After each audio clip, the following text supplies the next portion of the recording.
안녕하세요. 저희는 도심 재활성화의 국내 세계 적용 사례와 그 영향을 주제로 약 반년간 과제 연구를 진행한 2061고 이소연, 2123 최윤서입니다.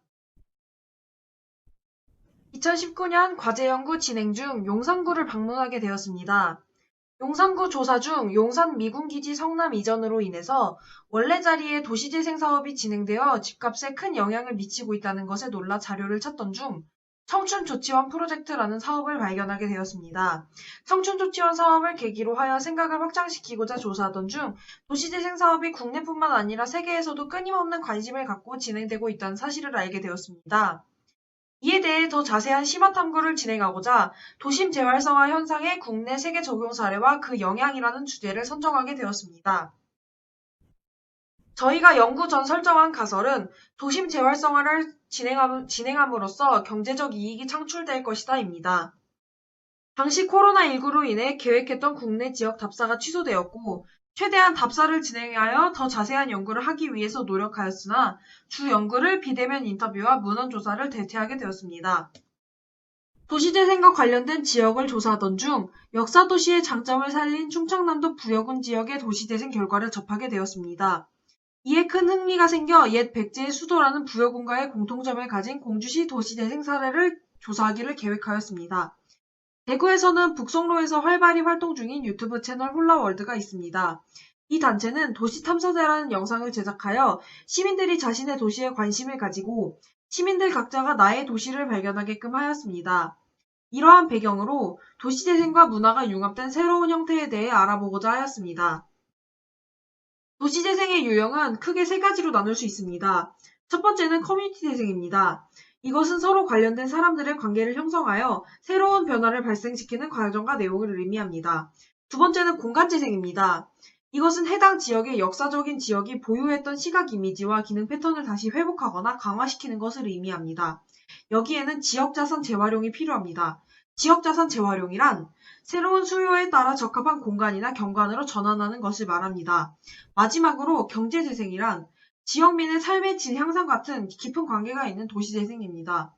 경제재생은 지역민과 방문객을 끌어오기 위한 창의적인 아이디어의 수준에 가장 큰 영향을 받습니다. 소개할 첫 번째 장소는 충청남도 부여군입니다. 첫 번째로 동남리 도시재생 활성화 지역은 조선시대부터 존재했던 부여 향교를 새롭게 활용하고 그 주변에 기반 시설을 설치하여 상권을 활성화시키기 위한 장소입니다. 백제의 수도로서는 낙후된 곳이라는 평가를 받았던 부여를 역사도시로 발돋움시키기 위한 사업들도 진행하고 있습니다. 두 번째는 규암나루 도시재생 활성화 지역입니다. 이곳은 근대기에 형성된 보존가치가 높은 감촉물들이 노후화되었기 때문에 이를 기반으로 민족행사 전승사업, 관광 체험 프로그램 사업, 개발 사업 등을 실시하였습니다. 세 번째는 부여읍 원도심 도시재생 지역입니다. 이곳은 역사 문화 자원을 활용한 거점 지역 특화로 지역 경쟁력을 강화하는 것이 목적입니다. 두 번째로 소개할 곳은 충청남도 공주시입니다. 공주시의 도시재생은 네 가지 유형, 주거지 도시재생, 주거지형, 중심시가지형 도시재생, 대축골 주거환경 도시재생, 태화가로 골목길 조성 도시재생으로 이루어질 수 있습니다. 주거지 지원형 도시재생은 야간 조명 등 보도 개선 등 범죄 안전, 생활안전 강화 등이 있습니다. 그리고 쾌적하고 살기 좋은 주거환경 조성을 위한 사업입니다. 두 번째는 중심시가지형 도시재생입니다. 이로 인해 혼란스럽던 공주 구도심 지역의 지역 정체성을 성립할 수 있는 계기가 되었습니다. 세 번째 유형은 대축골 주거환경 개선 사업입니다. 이 사업은 도시농업 인프라 구축을 위한 마을의 경제적 기반을 조성하고 주변 시설물과 조화로운 연계를 추진합니다. 네 번째는 태화가로 골목길 조성입니다. 태화가로에는 공산성 남문길, 추억의 하수종길, 근대 문화 탐방길이 있습니다. 세 번째로 소개할 것은 북성로의 도시재생 사업입니다. 북성로 지역의 특징을 분석하고 과거에 진행되었던 북성로 도시재생 사업 및 참여자 인터뷰를 통해 현재 진행 중인 다시 뛰는 대구의 심장, 성내 사업을 분석 및 재현해 보도록 하겠습니다. 북성로는 일제강점기 대구 이사청이 설치되고 경부선이 들어서면서 다수의 일본인 상인들이 자리 잡았습니다.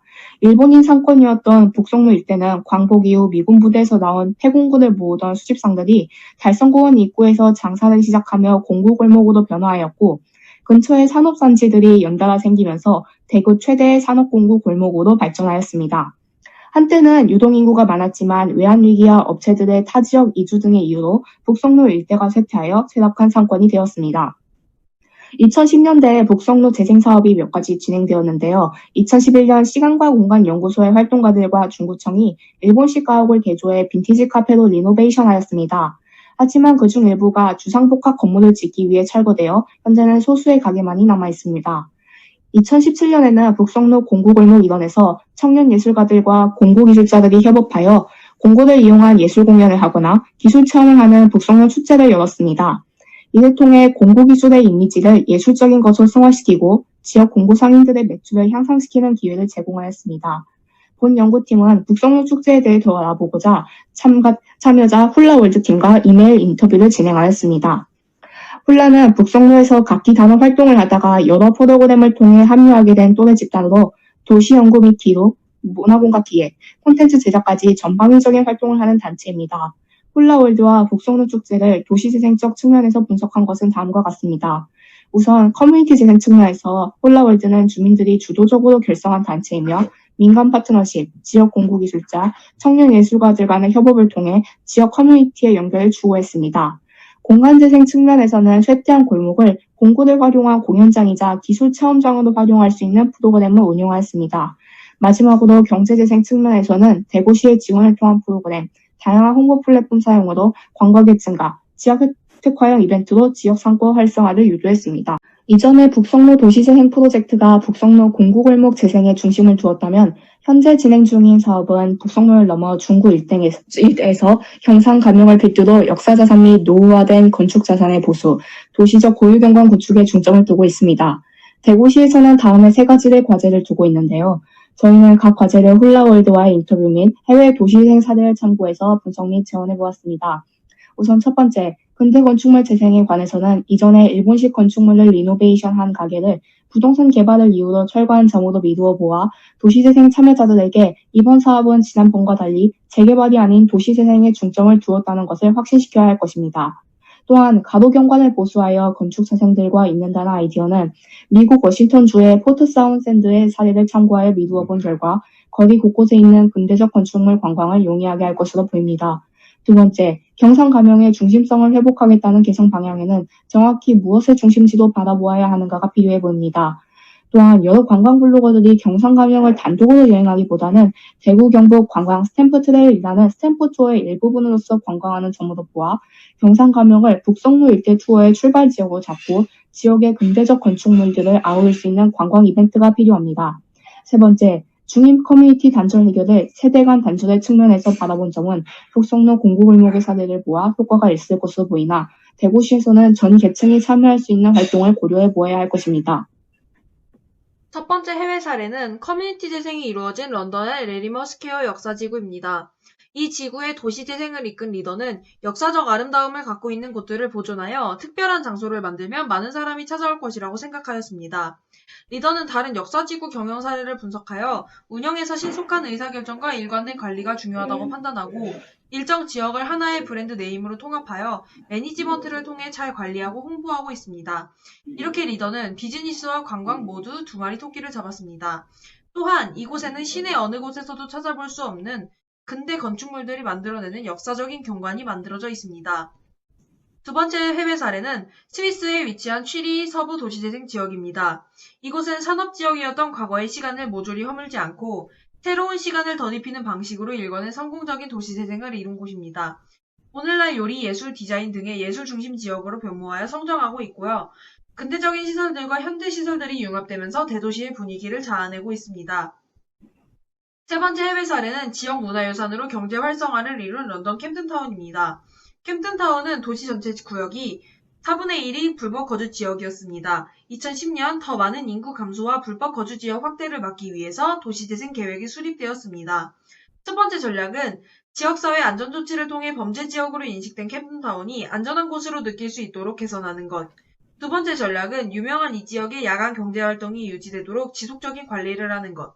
세 번째 전략은 교통여건 및 보행 환경의 개선을 통해 경제 활성화 지역과 교통적으로 연결될 수 있도록 하는 것이었습니다. 이러한 전략들을 통해 캠든타운의 정체성을 유지하면서 특성 있는 도시로 재생할 수 있었습니다. 연구를 시작하기 전 설정한 가설은 국내 사례, 세계 사례 모두 도시재생 이후에 경제적 이익이 창출될 것이다입니다. 연구 결과 가설과 실제 결과는 거의 일치하는 것으로 보여집니다. 도시재생 목적이 쇠락한 지역에 새로운 기능을 추가해 그 지역이 다시금 자생력을 갖추게 하는 것이기 때문입니다. 공주시와 부여군의 도시재생 목표 중에서도 지역 경제 활성화라는 단어를 찾아볼 수 있습니다. 런던 캠든타운도 낙후된 도심에 관광객들이 몰리게 되면서 경제적 가치가 창출되었습니다. 런던 캠든타운, 공주시, 부여군, 대구를 제외하고도 많은 도시에서 경제적으로 이익을 창출된 모습을 볼 수 있습니다. 연구 결론입니다. 첫째, 도시와 가진 흔적은 가능한 한 보존하여야 한다는 점입니다. 비록 구시대적으로 보일지라도 그것이 역사적 유산이자 지역의 흔적으로 필요하다면 시대의 변화에 맞추어 재활용하는 방안을 찾아 보존하는 것이 중요합니다. 도시의 역사적 흔적은 그 도시의 정체성을 형성하는 주요 요인으로서 지역의 정체성을 통한 시민의식과 역사의식을 함양시키고 시민들의 도시에 대한 애정을 고취시킵니다. 중요한 것은 단순히 건축물만 보존하는 것이 아니라 과거의 도로 등 도시 흔적 역시 보존 대상으로 보여야 한다는 것입니다. 심도 있는 논의 없이 무분별하게 오래된 골목길을 없애고 현대의 직선도로로 바꾸는 것은 그 도시의 정체성을 사라지게 할 수 있습니다. 둘째, 북성로의 공구골목에서 진행된 문화활동이나 근대건축물, 경상가명을 중심으로 한 역사자산 활용 관광 인프라 발전은 도시 방문객을 증가시키고 지역 상권을 활성화시켜 도시재생의 궁극적 목표인 경제적 이익을 창출할 계기를 마련했습니다. 북성로뿐만 아니라 공주시, 부여군, 세계 각 도시재생 지역들 모두 이에 해당합니다. 하지만 모호한 계획은 세금을 낭비하는 결과를 낳을 수 있고 지나치게 경제적 이익만 추구한 나머지 지역 재생보다 지역 부동산 재개발에 치중한 계획은 도시재생의 지역 자산 발굴을 통한 경제적 이익 창출이라는 가치와는 거리가 멉니다. 이에 관해 앞으로 있을 도시재생 뉴딜 사업과 투자에 관해 신중히 고려해볼 만한 여지가 있습니다. 셋째, 도시란 오랜 기간에 걸쳐 형성된 지리적 역사적 자산이므로 이를 바꾸는 것 또한 오랜 기간 동안 신중하게 추진해야 합니다. 따라서 도시재생을 단기적 사업으로 바라보지 않고 여론 수렴, 재평가 과정 등을 거쳐 사업 대상 지역에 대한 장기적인 발전 방향을 구성해야 합니다. 넷째, 전국뿐 아니라 세계 각지에서 도시재생이 활발하게 이루어지고 있는 만큼 많은 건축물들이나 테마 중심지들이 획일화될 가능성이 있습니다. 이를 방지하고 해당 도시만의 도시 경관을 구축하기 위해 주민, 전문가, 정부기관 등의 다양한 계층의 참여와 도시의 특징을 살릴 수 있는 아이디어 논의가 필요합니다. 국내 도시재생 사례와 해외 도시재생 사례를 보면서 도시재생이 추구해야 하는 방향에 대해서 생각해 볼 수 있는 계기가 되었습니다. 다양한 측면에서 접근해야 하는 만큼 지자체뿐만 아니라 일반 주민, 지역 상인, 비영리단체 등 다양한 주체들의 적극적인 참여가 중요하다는 것을 깨달을 수 있었습니다. 경제적 이익을 추구하면서도 도시 본연의 가치를 훼손하지 않는 성공적인 도시재생이 국내에 더 많아졌으면 좋겠다고 생각하며 본 연구를 마칩니다. 지금까지 이소연, 최은서였습니다. 감사합니다.